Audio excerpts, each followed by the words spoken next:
자, 우리가 한 번쯤은 이런 경험이 있을 것입니다. 성경을 읽는데 재밌게 또 은혜 받으면서 성경을 읽어 나가는데 벼랑간 족보 이야기가 나오는 겁니다. 여러분, 족보 이야기가 나오면 재밌습니까? 재미없습니까? 재미없어요. 별 재미가 없습니다. 그래서 왜 벼랑간 이 이야기가 나오지? 그러면서 그냥 뛰어 넘어가기도 하고 대충 읽으면서 그냥 넘어가기도 합니다. 자, 오늘 본문인 출애굽기 6장 14절부터 27절 말씀도 바로 그런 부분입니다. 지금 하나님께서 모세를 부르시고 애굽에서 이스라엘을 구원하시려고 지금 막 이렇게 일하고 계시는데, 그래서 흥미를 가지고 성경을 보는데 벼랑간 이 족보 이야기가 나오는 것입니다. 우리는 이런 생각이 듭니다. 왜 중요한 상황에서 벼랑간 이 족보 이야기가 나오는가? 왜 하나님께서 성경을 기록하시는데 왜 벼랑간 족보 이야기를 기록해 놓으셨을까? 그러나 성경은 결코 불필요한 이야기를 하지 않음을 믿으시기를 바랍니다. 이 족보 속에서도 하나님께서 우리에게 주시는 중요한 메시지가 담겨 있습니다. 자, 오늘 말씀을 들을 때 여러분들에게도 하나님의 이러한 큰 은혜가 충만하게 임하는 이런 복된 시간이 되시기를 주님의 이름으로 축원합니다. 자, 첫 번째로 하나님은 역사 속에서 일하십니다. 자, 본문 14절 말씀을 보면 그들의 조상을 따라 집에 어르는 이러하니라 이렇게 말씀하고 있습니다. 자, 그러면서 나오는 인물이 이스라엘의 장자인 르벤, 또 시므온, 레위가 나오면서 그들의 지파, 족보가 쭉 나오고 있습니다. 자, 이것은요, 단순한 이름만 그냥 나열해 놓은 게 아니라는 것입니다. 이것은 하나님의 구원이 역사 속에서 이루어짐을 말씀하고 있는 것입니다. 하나님은요, 어느 날 갑자기 한 사람을 딱 등장시키시는 분이 아니라는 겁니다. 한 가문을 택하시고 그 가문을 통해서 오랜 세월 동안 하나님께서 준비하시고 그러다가 이제 하나님께서 그 인물을 역사 속에 등장시키는 것을 우리는 보게 됩니다. 자, 모세와 이 아론도요, 하루아침에 등장한 인물들이 아니라는 것입니다. 그 뒤에는 우리가 방금 전에 읽었던 것처럼 그들 뒤에는 수많은 이러한 조상들이 기록이 되어져 있습니다. 자, 이것은 우리들에게 무엇을 말합니까? 우리의 인생도 우연이 아니라는 것입니다. 하나님은 우리의 삶도 역사 속에서 이루어 가시는 분인 줄 믿으시길 바랍니다. 우리의 가정, 또 나의 환경, 또 내 배경, 이 모든 것이 하나님의 섭리 속에서 이루어졌음을 우리는 믿어야 된다 하는 것입니다. 자, 두 번째로는요, 하나님은 부족한 가문도 사용하신다는 것입니다. 자, 우리가 이 족보를 자세하게 읽어보면 참 놀라운 사람들이 등장하고 있습니다. 자, 이 사람들은 어떤 사람들이냐? 하나님 보시기에 완벽한 사람들이 아니라는 것입니다. 자, 르벤은 어떤 사람이에요? 이 르벤은 야곱의 그 이스라엘의 장자입니다. 그런데 이 이스라엘에게는 2명의 정실 부인이 있고 2명의 첩이 있었습니다. 근데 이 장남인 르벤이 아버지의 첩과 동침을 합니다. 빌하라라는 이 첩을 건드린 거죠. 또 이 시므온과 레위는 어떤 사람입니까? 이 야곱의 딸인 디나가 이제 그 히위 족속 딸들을 보려고 밖에를 나갑니다. 한참 호기심이 많고 궁금했죠. 이 지역의 딸들은 어떻게 살고 어떻게 패션을 꾸미고 사는가 궁금한 거예요. 그래서 나갔는데 그 지역의 추장인 세겜에게 붙들려 가지고 그만 강간을 당하게 되죠. 그리고 가둬놓습니다. 근데 이 추장인 세겜이 디나를 너무 좋아하는 거예요. 그래서 아버지 하모를 시켜서 야곱에게 보냅니다. 당신의 딸을 우리 며느리 삼게 해주시오. 그런데 그때 이런 제안을 하죠. 우리는 다 할례 받은 민족입니다. 그러니까 당신들 남자들도 다 할례를 받으시오. 그러면 내 딸을 주겠고 또 서로 간에 왕래할 수 있게 하겠습니다. 그 말을 믿고 이 세겜 지역의 남자들이 다 할례를 행해요. 그래서 육체적인 아픔과 고통이 올 때에 시므온과 레이가 칼을 들고 가가지고 거기에 있는 모든 남자들을 다 죽여버립니다. 기가 막힌 일이 일어난 거예요. 이 일로 인해서 시므온과 레이는요, 아버지에게 엄청난 이러한 꾸지람을 받습니다. 여러분, 모세와 아론이 어느 지파 사람이에요? 레위 지파 사람입니다. 자, 이 레위 지파, 아주 폭력적인 이런 지파에서 태어난 사람이 바로 모세였다는 것입니다. 자, 이것은 무엇을 의미합니까?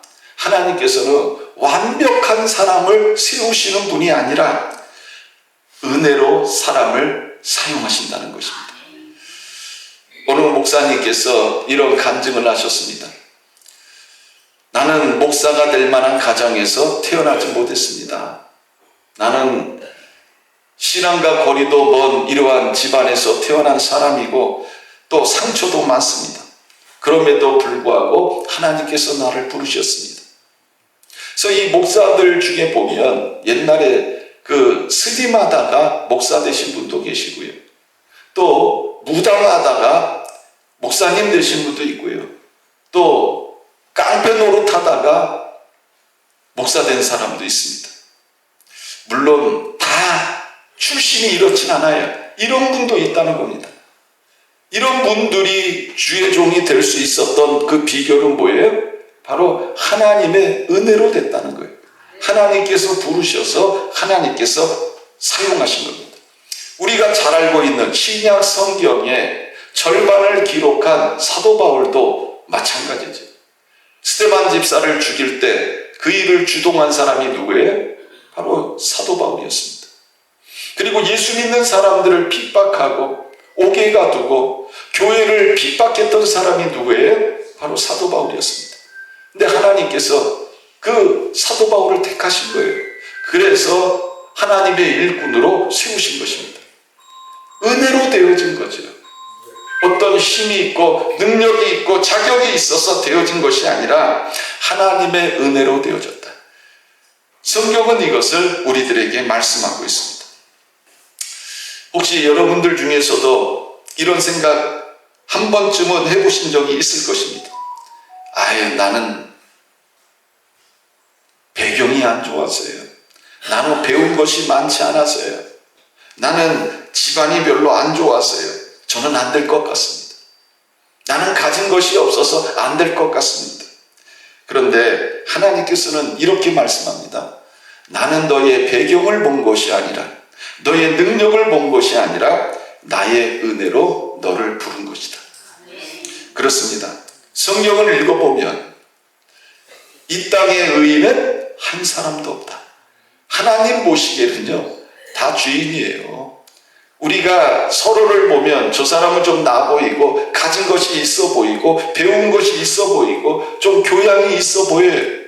그런데 하나님이 보실 때는 어떻습니까? 다 주인이라고요.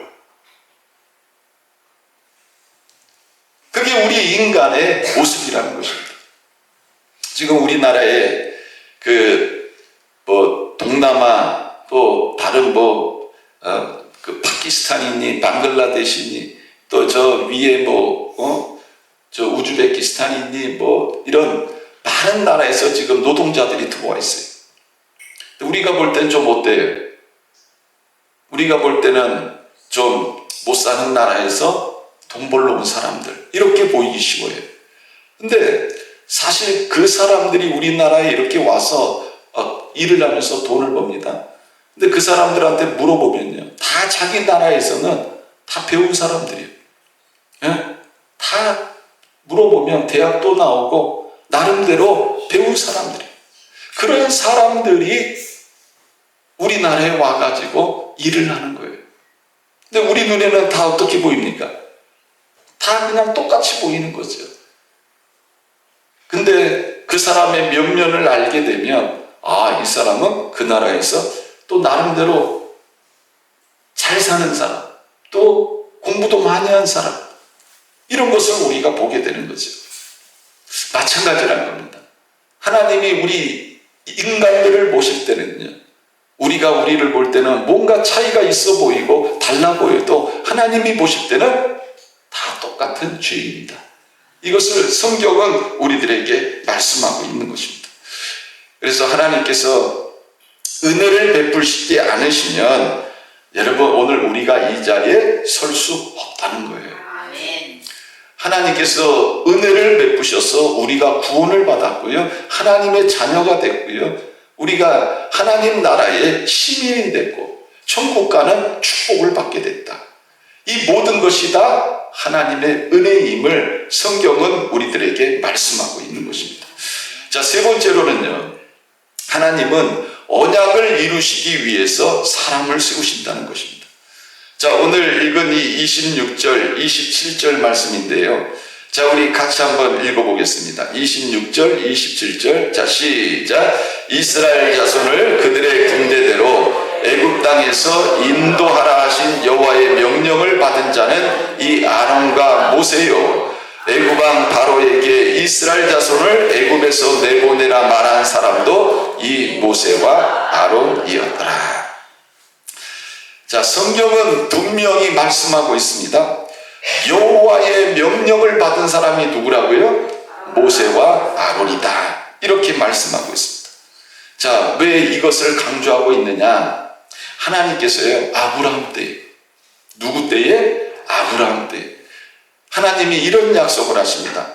창세기 15장 13절에 보면 여호와께서 아브라함에게 이르시되 너는 반드시 알라 내 자손이 이방에서 객이 되어 그들을 섬기겠고 그들은 400년 동안 내 자손을 괴롭히리니 그들이 섬기는 나라를 내가 징벌할지며 그 후에 내 자손이 큰 재물을 이끌고 나오리라. 하나님이 아브라함 때 이 약속을 하셨어요. 너희 후손들이 이제 그 애굽 땅에서 4대에 걸쳐서 괴로움을 받는다. 여기 보면 400년이라고 나와있어요. 400년. 자, 그러면 여러분 모세 때부터 시작해서 아브라함까지 이 아브라함은 몇 년 후의 사람일까요? 성경 읽으시면서 이런 생각해 보셨어요? 이 모세로부터 아브라함까지 대충 한 몇 년 전의 사람일까? 예? 그러니까는 보세요. 아브라함, 이삭, 야곱이죠? 그죠? 그리고 그 뒤로 어떤 일이 일어나는 거예요? 400년. 그러면 아브라함, 이삭, 야곱만 해도 벌써 몇 년이요? 최소한 300년은 될 거예요. 그죠? 그러면 400년. 그러면 모세와 아브라함과의 이 세월은 몇 년 정도 차이 나는 거예요? 한 못나도 600년, 700년 차이가 나는 거예요. 근데 하나님이 이 600년, 700년 전에 누구에게 말씀하셨어요? 아브라함에게. 그리고 그 후에 이제 모세에게 하나님이 말씀하시는 거예요. 놀랍지 않습니까? 우리가 생각할 때는 아브라함한테 말씀하신 그거를 하나님이 잊으셨겠지. 왜? 인간이요, 이 땅에 살면 오래 살아봐야 100년밖에 못 살거든. 그러니까 우리들은 하나님이 약속하셨다 그래도 이루어지지 않으니까 그냥 죽는 거예요. 그런데 하나님은 그 약속을 기억하시는 거예요. 그러면서 하나님께서 그 약속을 지키시기 위해서 부른 사람이 누구라고요? 모세와 아론이다. 자, 하나님께서는요, 이 하나님의 약속을 성취하시기 위해서 하나님의 때에 하나님의 사람을 부르셨다는 것입니다. 사람이 바로 모세와 아론이었다. 자, 우리는 이것을 볼 때 이 모든 역사의 흐름이 누구의 계획 속에 있다는 거예요? 하나님의 계획 속에 있다 하는 것을 우리가 보게 됩니다. 하나님은 어떤 분이시냐? 이 약속을 이루시기 위해서 사람을 준비하신다. 이것을 우리들에게 말씀하고 있습니다. 그러니까 여러분, 우리가 우리 일상을 보면 어떻습니까? 하루하루 아침에 일어나서 밥 먹고, 직장 다니는 분은 직장 가고, 또 일하시는 분들은 일들 하고, 여러 가지 내 삶 속에서 하루하루 이렇게 살아요. 너무너무 평범합니다. 가정에서, 또 직장에서, 교회에서, 그 어떤 내 공동체 안에서 우리의 삶이 하루하루가 너무 평범해. 그런데 그 평범함 속에서 하나님은 우리를 준비시키시는 거예요. 믿으시기를 바랍니다.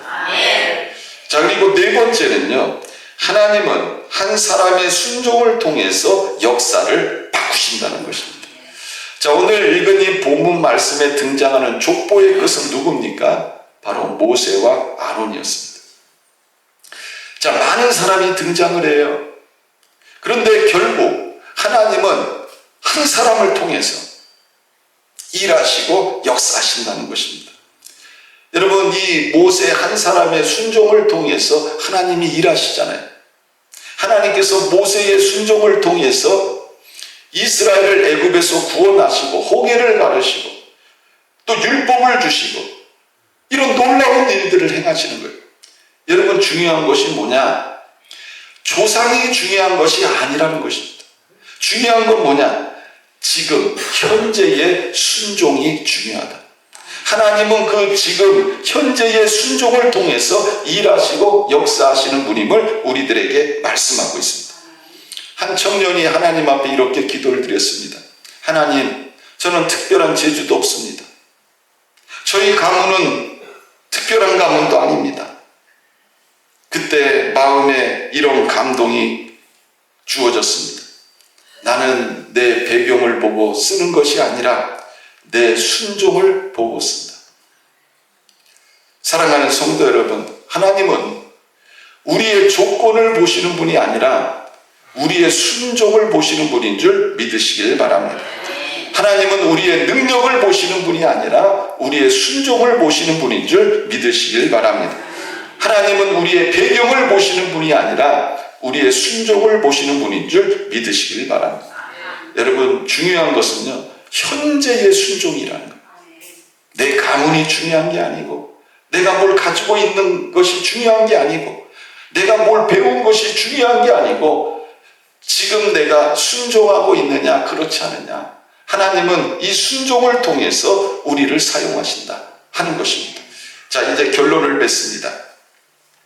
자, 오늘 말씀을 정리를 해보면 이 모세의 족보, 조상 이야기를 통해서 우리는 네 가지를 배우게 됩니다. 하나님은 역사 속에서 일하신다. 하나님은 부족한 가문도 사용하신다. 하나님은 약속을 이루시기 위해서 사람을 준비하신다. 하나님은 순종하는 사람을 통해서 일하시고 역사하신다. 사랑하는 성도 여러분, 여러분들의 가정이 어떻든지, 배경이 어떻든지, 여러분들이 무엇을 배웠는지, 무엇을 가지고 있는지, 여러분, 이것이 중요한 것이 아니라는 것입니다. 하나님은요, 그런 것과 상관없이 하나님은 은혜로 부르셔서 하나님의 일에 우리를 사용하실 수 있는 분인 줄 믿으시길 바랍니다. 가장 중요한 건 뭐냐? 바로 순종입니다.